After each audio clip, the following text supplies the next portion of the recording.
Sa number 4, sa Bacolod City, may pagnubo sa Kadamuon sa enrollees sining nga school year kung ipaanggi sa nagligad nga tuig.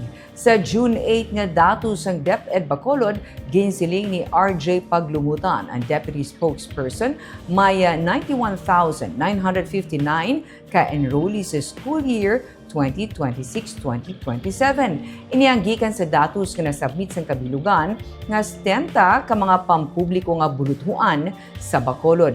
Kung ipaanggi sa school year 2025-2026, mas manubo ang karon nga tuig. Sa nagligad suno kay Paglumutan, may 109,672 ka enrollees. Isa sa ginalantaw man nila nga rason sa pagnubo sa Kadamuon sang estudyante ang mga nagnubo man ang populasyon. Na-counter-check naman nila ini sa report o kung statistics suno sa iya. Padayon pa man subong ang pag-cater sa DepEd sa mga late enrollees pero ang ginapaabot nga pagsaka hindi naman gintuman kadako pa suno kay Paglumutan.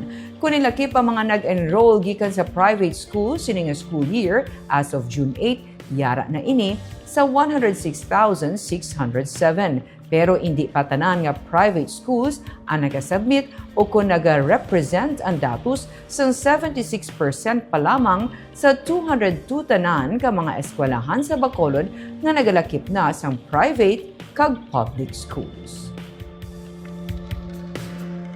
Isa ka factor, nagbubu actually ang aton population.